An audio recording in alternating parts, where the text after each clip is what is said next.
দুদিন ধরে কিছু খাইনি মহারাজ, কিছু সাহায্য করুন। এটা কি করে সম্ভব গোপাল? তুমি তো কম রোজগার করনি, কোথায় গেল সেই সব অর্থ? বিশ্বাস করুন মহারাজ, কিভাবে যেন সব অর্থ আমার কাছ থেকে চলে গেল। ও গোপালকে এই অবস্থায় যে দেখবো সেটা ভাবতেও পারিনি। ইস, আমার কতদিনের মনোবাসনা আজ পূর্ণ হচ্ছে। বাবারি, ভাবা যায়? তোমার অর্থ তুমি বাজে খরচ করেছো, আর কি করবে? আমি চাইছি না মহারাজ, কিন্তু তবুও খরচ হয়ে যাচ্ছে। এটা কি সম্ভব গোপাল? তুমি চাইছো না অথচ তোমার জমানো অর্থ তোমার হাত দিয়ে খরচ হয়ে যাচ্ছে। এইরকম নির্ভেজাল গাল গল্প দেয়া কবে থেকে শিখলে গোপাল? ফাড়ামো বাদ দিয়ে এখন থেকে ফাজলামো শিখেছো? বাবা বাবা বাবা! গোপাল কোনো বিপদের মধ্যে পড়েছে, নইলে গোপাল তো মিতব্যয়ী, কোনো বাজে খরচ করে না। মহারাজ, আমি আপনাকে গোপালের পেছনে আর কোনো অর্থ ব্যয় করতে করজোড়ে নিষেধ করছি। আমারও তাই মত মহারাজ, দয়া করে আপনি আর একটি মোহরও দেবেন না। আমারও তাই মত। গোপালকে আর কোনো অর্থ দেওয়া মানে হর্ষে ঘি ঢালা। কি হে বিজ্ঞানী, তোমার কি মত? আমার একটাই কথা বলার আছে মহারাজ, গোপাল তো মিতব্যয়ী, ও কোনো বাজে খরচ করে না। তাহলে আজ গোপালের এই অবস্থা কেন?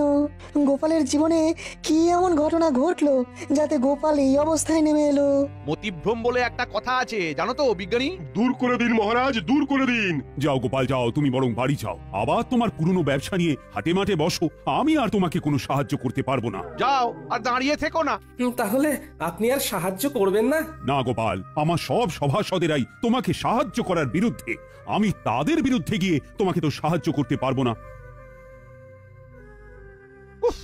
আপদ গেল। দিদি দিদি গো, এইটুকু নাও, কিছুদিন চালাও, এর মধ্যে দেখবে গোপাল দাদা ঠিক দাঁড়িয়ে যাবে। এই মোহর কটা রাখো, কাজে দেবে। কোথা থেকে কি হলো? কিচ্ছু বুঝতে পারছি না পুটির মা। একটা মানুষ রাতারাতি এইরকম ভাবে বদলে যায়। দিদা, আমি বলছি দেখো, গোপাল দাদু আবার ঠিক আগের মতো হয়ে যাবে। গোপাল দাদুকে দেখে আমাদের খুব কষ্ট হচ্ছে দিদা। সেই দিন দেখি ঢিল মেরে কাছ থেকে আম পেড়ে খাচ্ছে, আমাদের দিকে চোখ করতেই বলে খুব খিদে পেয়েছে তাই খাচ্ছি। ইস, এই দিনটাও দেখতে হচ্ছে আমায়। দিদি, গোপাল দাদা এখন কোথায়? রাজসভায় গেছে, দেখা যাক মহারাজ কিছু সাহায্য করতে পারেন কিনা। আমি একদম একা হয়ে গেলাম। কে বলে তুমি একা? এই তো আমি আছি না। দুঃখ থাকতে তোমার কিসের ভয়? তাই তো, তুমি থাকতে আমার আর ভয় কি? নাও, আর কোথায় টেনে নামাবে নামাও। এই তো সব সময় মিথ্যে বলছো। আমি শুধু তোমাকে টেনে নামাচ্ছি। হ্যাঁ, কাজের খবর দিচ্ছি না? ওই তো কাজের খবর আসছে। ওই বটা আর ঘটা তোমাকে কাজ দেবে। কি গোপাল, তুই আমার নাম ধরে ডাকছিস? নাম ধরে ডাকছে বলে কি এমন মহাভারত অশুদ্ধ হচ্ছে শুনি? শোনো, সেই দিন গেছে। হ্যাঁ, আর তুমি এখন একটা সাধারণ লোক। তোমার সম্মান প্রতিপত্তি সব চলে গেছে, দয়ায় বেঁচে আছো। একটা কাজ করবে, আমাদের বাড়ির চারপাশটায় কাল ভালো করে জঙ্গল সাফ করে দিলে 2টো মোহর পাবে। বলো করবে কিনা বলো? বলে দাও। করবে। করব। তাহলে কাল সকালে ভোর ভোর চলে এসো, খাবার নিয়ে আসবে, খোরাকি দিতে পারবো না। কি গোপাল, ঠিক আছে তো? এই কাজটা ভালো করে করলে তোমাকে আবার একটা কাজ দেব, ঠিক আছে? আরে সেলাম করো, সেলাম করো। বলো ঠিক আছে প্রভু, বলো ঠিক আছে প্রভু। যাও গোপাল, ঘরে যাও। কাজ কিন্তু একদম ঝকঝকে করে করতে হবে, ময়লা থাকলে কোনো মোহর পাবে না। বুঝেছো? বুঝেছি।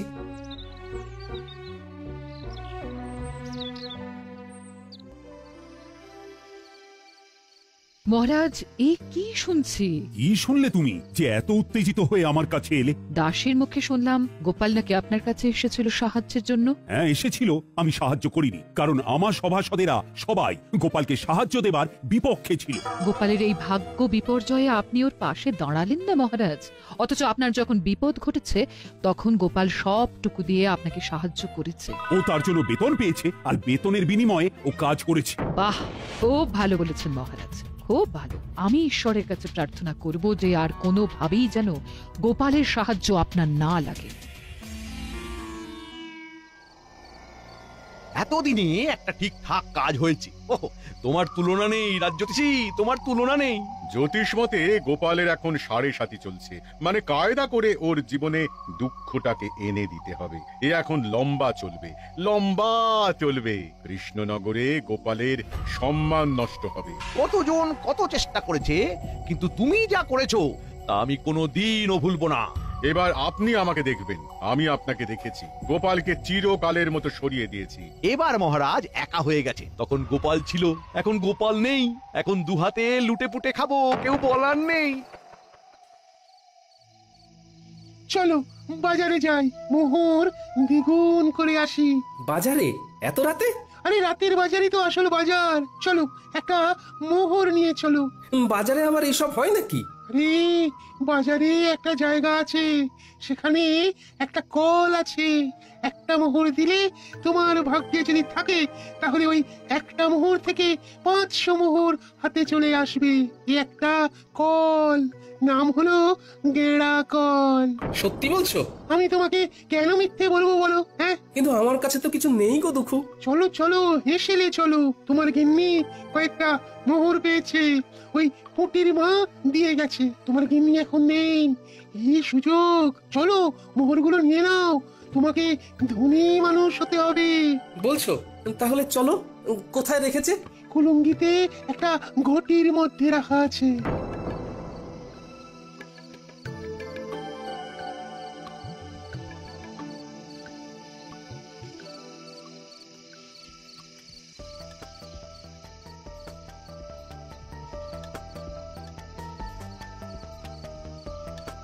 রান্নাঘরে মিনুর বাবাকে যেন যেতে দেখলাম।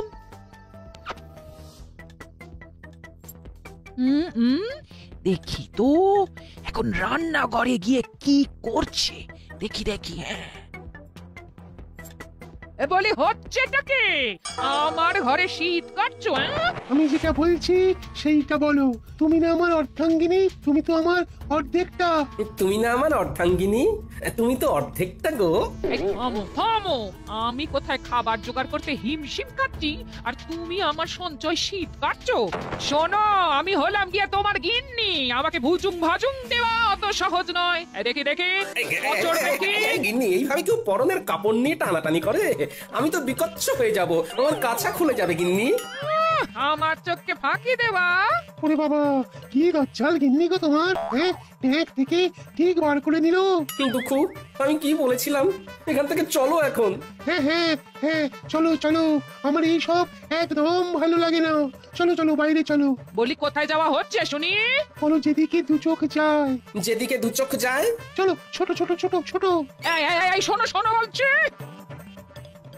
যা, চলে গেল। আমার কি সর্বনাশ হলো। কি হলো গোপাল বউ? গোপাল এরকম ঊর্ধ্বশ্বাসে ছুটে কোথায় গেল? আমার কপাল পুড়েছে, কি যে হলো বুঝতে পারছি না। ভালো মানুষটা যে এরকম কিভাবে বিগড়ে যাবে সেটা ভাবতে পারিনি। দেখো গোপাল বউ, দুঃখ করো না, আমরা সবাই আছি সাথে, জড়িয়ে আছি হাতে হাতে। গোপাল আবার তুলবে মাথা, যেন বৃথা হবে না আমার কথা। এই নাও গোপাল বউ, এই মুহূর্তে গোপালের কোনো কাজ নেই, তোমাদের চলবে কি করে? আমি আর বিজ্ঞানী মিলে দিলাম কিছু অর্থ, আমাদের প্রার্থনা হবে না কো ব্যর্থ। ও দুঃখু, আছো তো? আছি মানে একেবারে লেপ্টে আছি। তোমার ঘর থেকে এই জন্মে আর নামবো না। ওই যে মোহর দ্বিগুণ হওয়ার কলটার কথা বলেছিলে, সেখানে কি করে যাব? হাত তো একদম খালি। একটা জায়গা আছে, চলো সেখানে যাই। তোমার একটা কিছু তো ব্যবস্থা করতে হবে, নইলে খরচা করবে কি করে? চলো সোজা চলো, একদম নাক বরাবর।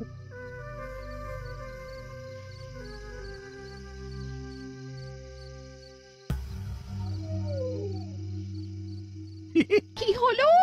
তখন থেকে দেখছি নিজে নিজে ফিকফিক করে হাসছো। কি হয়েছে? এতদিনে শিখে ছিঁড়েছে। গোপাল বিদায় হয়েছে চিরতরে। এই গোপাল চিরতরে বিদায়? কি করে? কালো জাদু জানো? জাদু আবার সাদা কালো হয় নাকি? কথাটা আবার পাঁচকান করো না। একটা পাতি লেবুর মধ্যে মন্ত্র পড়ে দুঃখকে জাদুর সাহায্যে ঢুকিয়ে রেখেছিল আমাদের রাজ্যতীষী। তারপর তারপর সেই দিন রাতে আমি আর রাজ্যতীষী ওই লেবুটাকে নিয়ে গেলাম বটা ঘটার কাছে।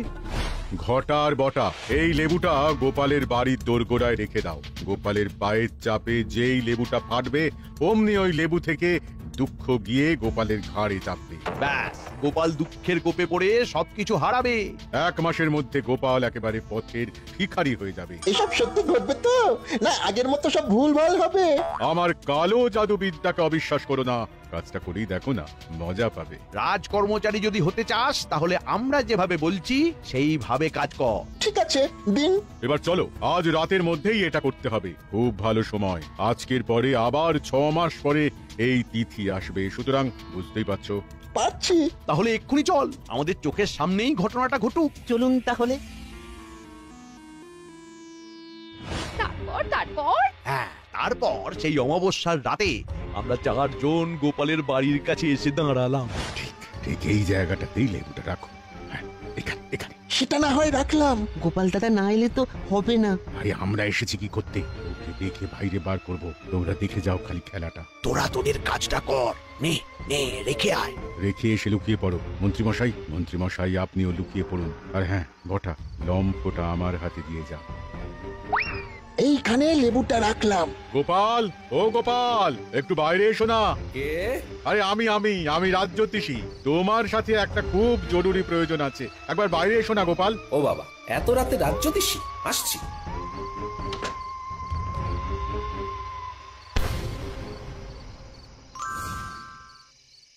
ব্যাস, সেই দিন থেকে 1 সপ্তাহের মধ্যে গোপাল পুরো শেষ।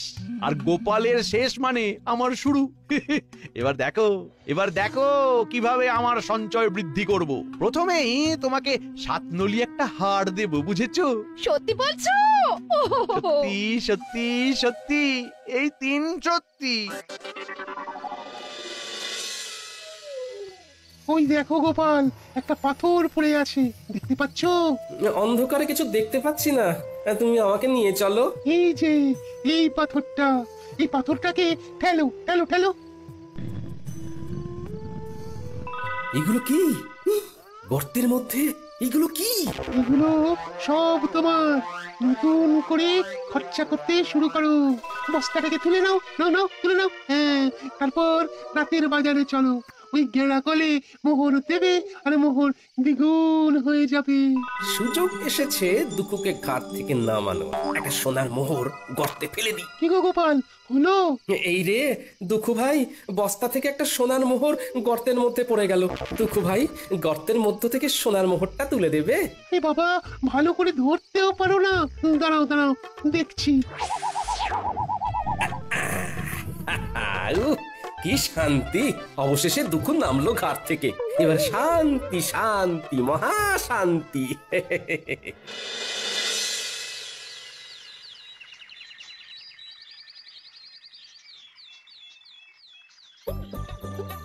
এই ঘটা, ওই দেখ গোপাল দাদা নাতিদের নিয়ে বাজার করতে এসেছে। ওর তো আমাদের বাড়ির জঞ্জাল পরিষ্কার করার কথা ছিল। তাই তো, চল দেখি। কিরে পুটি, নাপলা, গুলটে, আমার বানর সেনা, বল এই ইলিশ মাছটা নিয়ে নি। হ্যাঁ নিয়ে নাও গোপাল দাদু। আজ শুধু ইলিশ দিয়েই ভাত খাবো। ইলিশের নানা পদ, ভাপা ইলিশ, সর্ষে ইলিশ, ইলিশের পাতুরি। কি গোপাল, তোমাকে না বলেছিলাম আজ আমাদের বাড়ির চারধারের জঙ্গলগুলো সাফ করে দিতে? শোনো বটা ঘটা, আমার ঘরের নালাটা জঞ্জালে জমে গিয়েছে, একটু ঝাঁটা কোদাল দিয়ে পরিষ্কার করে দিও কেমন? তোমাদের 3টে করে সোনার মোহর দেবো, তাড়াতাড়ি এসো কিন্তু, নইলে অন্য কাউকে দিয়ে করিয়ে নেবো।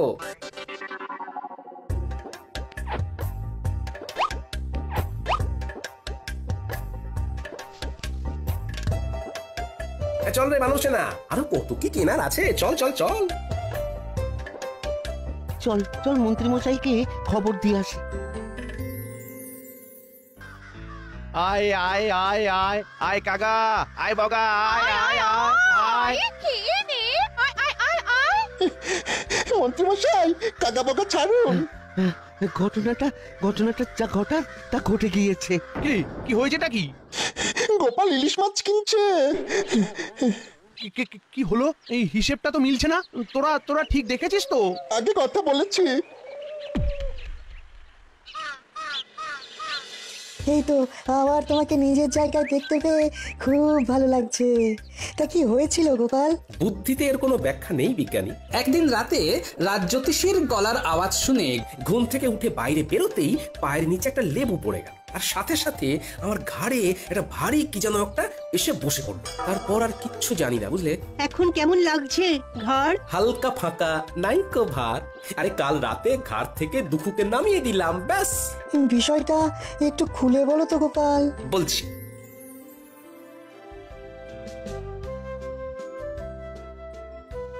শুনেছেন মহারাজ, গোপাল আবার নিজের জায়গায় ফিরেছে। আমি গোপালের বাড়ি যাচ্ছি, আপনিও আসুন। দাঁড়াও দাঁড়াও দাঁড়াও, সকাল থেকে আমিও শুনছি, ব্যাপারটা কি জানতে হবে। চলো চলো, তোমার সাথে আমিও যাব। গোপালের কেনই বা ভাগ্য বিপর্যয় হলো, আর কি করেই বা সেখান থেকে সে বেরিয়ে এলো, এটা জানাটা খুব দরকার। চলুন।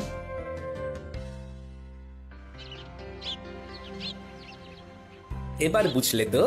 দেখো, এইসব আমার বিশ্বাস হয় না, তবুও বলছি এর মধ্যে রাজ্যোতিষীর সাথে মন্ত্রী মশাইও আছেন। বাবা বাবা বাবা, তোমাকে দেখে কি ভালোই যে লাগছে। ফিরে এসেছো? গেলাম আর কোথায় যে ফিরে আসবো, কাঁধের ভারটাকে শুধু নামিয়ে দিলাম, ব্যাস, হালকা হলাম। কাঁধের ভার?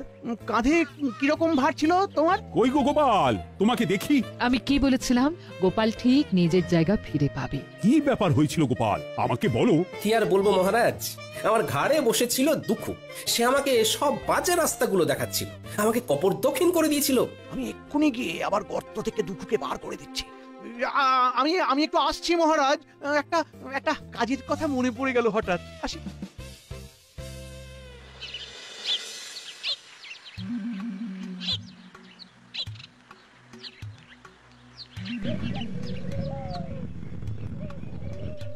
তুমি কে গো? আমি এই রাজ্যের মন্ত্রী দুঃখু, আমার ভাই। যাও যাও, আবার গিয়ে গোপালের ঘাড়ে চাপো, ওকে আবার সর্বশ্রান্ত করে দাও। তুমি ওকে এত উপকার করলে, ও তোমার ক্ষতি করলো দুঃখু। না, গোপালের কাছে আর যাব না, ও বড় ভয়ঙ্কর। তার চেয়ে তুমি বরং খুব ভালো। তুমি আমাকে মুক্ত করেছো, যে মুক্তি দেয় তাকে কি ছেড়ে যেতে হয়? আজ থেকে আমি তোমার কাছে থাকবো। বলো কি? না না না না দুঃখু, না না না।